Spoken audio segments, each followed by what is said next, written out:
Қайырлы күн баршаларыңызға. Сіздермен рубрикаларымызды жалғастыратын боламыз. Разбор сделок.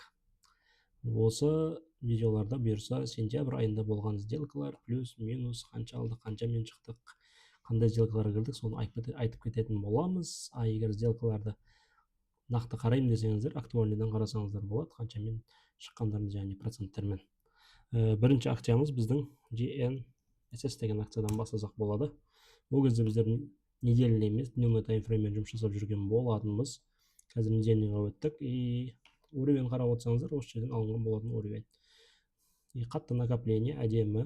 Бұл уровеньден шыға алмағаннан кейін обратно разворот жасап қайтып келді. Мына жерде ложный пробой двумя барами болды.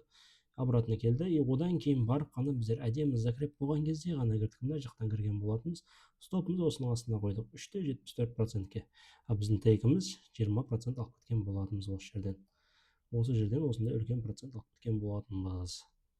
Келесі акциямыз біздің WRAP деген акциямыз. WRAP деген. Уровендер әлі қалған, қарап отырсаңыздар. Уровень осы точкадан алған болатынбыз. Біздер бұл жерде 2 рет касание болған. BSU, BPU1, мына жерде ложный пробой, мынанда отбой деп алсаңыз болады. Мынау тоже ложный пробой екінші. И потом мына жақтан шықты бізде. Закрептен кіргенбіз, закрептен кіріп біздер бұл жерден 14% алып кеткенбіз. Біздер осы жерден шығып кеткен болатынбыз. Хотя өзі акция сам по себе тоқтамады дегеннің өзінде 37%-ке берді. Ал былай айтқан кезде 56%-ке барып келген болатын. Одан кейінгі акциямыз біздің PLX акциясы болады. PLX акциясы бізде мына жақтардан кірген болатынбыз. Қарайтын болсаңыздар, үлкен гэповый еще, үлкен движениеден кейін, құлағаннан кейін астында бір накопление пайда болды. Мына точкалардың уже төмен қарай жіберіп атқан жоқ. Значит, разворот жасап жатыр. Яғни мына жерде бір какой-то новость болды, сол новостьтен кейін құлап кеткен болатын акция. Ол бізге возможность. Мына жерден уровень пайда болды, уровеньге айналып келіп шықты. Яғни бұл бізде қатты дальний ретест болып есептелінгенмен де қатты ондай емес. Яғни біздің накоплениеден кейін шығып жатыр, кішкентай движениемен келіп шықты. Біздер осы точкадан кірген болатынбыз. Стопымыз астына қойдық 3%-дей. Одан кейін шыққан жеріміз біздер бұл жерден 12% алып кеткенбіз. Одан кейінгі движениеміз. Бұл жерде еще гэп всегда закрывает деген сөз бар. Онда жерде бізде гэп бар. Гэпті почти жапқан. Енді толық жаппаса да жапқан. Одан кейінгі біздің сделкамыз City деген сделка. Бұл бізде минусовой сделка.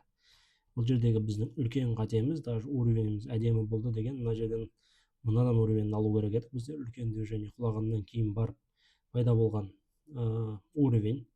Бұл уровеньге келіп ложный пробой, бұл да жоғарыдан ашылып төмен қарай түсті. Бұл да ложный пробой болып есептелінеді.